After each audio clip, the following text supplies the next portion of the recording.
Brazil নাকি Argentina, Germany নাকি Portugal, বিশ্বকাপ এলেই প্রশ্নগুলো যেন আমাদের ঘর থেকে শুরু করে অফিস, আদালত কিংবা পাড়া মহল্লায় তৃতীয় বিশ্বযুদ্ধ লাগিয়ে দেয়।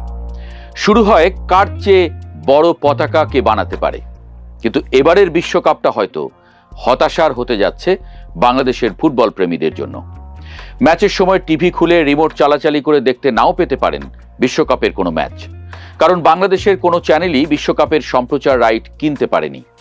আজ আমরা ব্যাখ্যা করব কিভাবে ফুটবলের সবচেয়ে বড় উৎসব থেকে বাদ পড়ে যাওয়ার মুখে পড়েছে 17 কোটি মানুষের বাংলাদেশ, কে দায়ী এর জন্য, আর কি হতে পারে শেষ পর্যন্ত।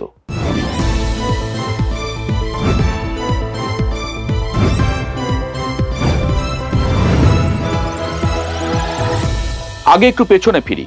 2022 সালের কাতার বিশ্বকাপ মনে আছে?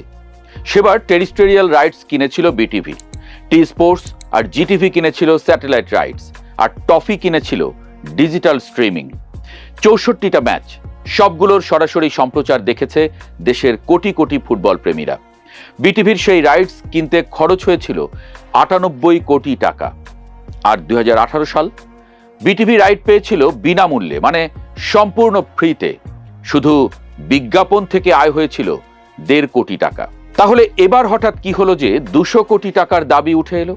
দ্য ভিলেন, এই পুরো গল্পের কেন্দ্রে একটা নাম, স্প্রিংবক প্রাইভেট লিমিটেড।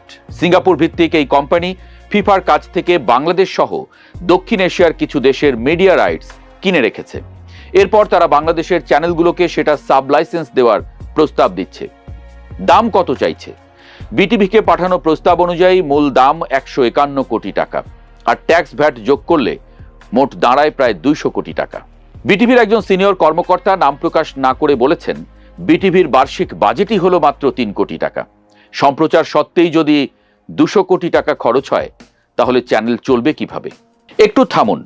বিটিভির মোট বার্ষিক বাজেট যদি হয় 3 কোটি টাকা, আর স্প্রিংবক চাইছে 200 কোটি টাকা, মানে বিটিভির প্রায় 66 বছরের বাজেটের সমান। এটা কি দাবি নাকি রসিকতা? যদিও রাইট কেনায় আগ্রহ দেখিয়েছিল টি স্পোর্টস আর স্টার নিউজ, কিন্তু দামে একটুও ছাড় দেয়নি স্প্রিংবক। কেন এত দাম? এখন একটা প্রশ্ন মাথায় ঘুরপাক খাচ্ছে, এই দামটা আসলে এলো কোথা থেকে? এবারের বিশ্বকাপটা হচ্ছে আমেরিকা, কানাডা আর মেক্সিকোতে। 48টা দল, 104টা ম্যাচ। এটা এখন পর্যন্ত ইতিহাসের সবচেয়ে বড় বিশ্বকাপ। এই পুরো টুর্নামেন্ট সাইকেলে সম্প্রচার সত্ত্ব থেকে প্রায় $4 বিলিয়ন আয় করতে চাইছে ফিফা। কিন্তু সমস্যা হলো টাইম জোন। আমেরিকায় যখন বিকেলে ম্যাচ হচ্ছে, বাংলাদেশে তখন রাত 1টা থেকে ভোর 5টা।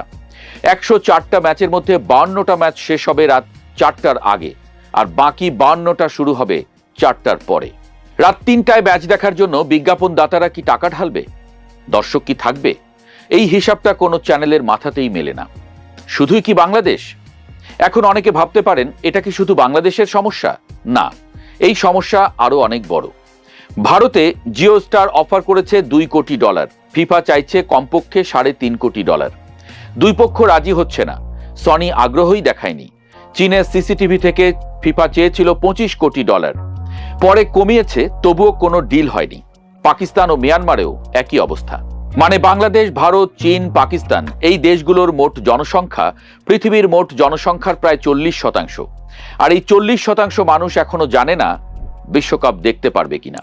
2025 সালের সেপ্টেম্বরে ফিফার টেন্ডার প্রক্রিয়ায় অংশ নেয়নি বাংলাদেশ সরকার আর বিটিভি। বিটিভির একজন কর্মকর্তা স্বীকার করেছেন যে তারা যদি সেই টেন্ডারে অংশ নিত, তাহলে হয়তো অনেক কম দামে রাইটস পেতে পারত। মানে একটা সুযোগ ছিল, আর সেই সুযোগ হাতছাড়া হয়েছে শুধু সময় মতো সিদ্ধান্ত না নেওয়ার কারণে। যদিও বিটিভি এরপর 2018 সালের মতো ফ্রি ফিড দিতে সরাসরি ফিফাকে অনুরোধ জানিয়েছিল, তবে এখন পর্যন্ত ফিফার তরফ থেকে কোনো জবাব আসেনি। ডিল না হলে কি হবে?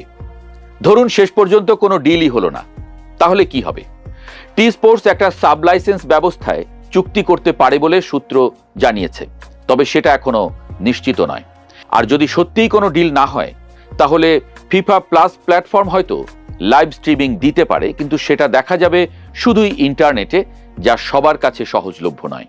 অর্থাৎ যাদের ঘরে ভালো ইন্টারনেট নেই, গ্রামে যারা থাকেন, যারা টিভির সামনে পরিবার নিয়ে বসে ম্যাচ দেখেন, তারা এবার বিশ্বকাপের ম্যাচ দেখা থেকে বঞ্চিত হতে পারেন।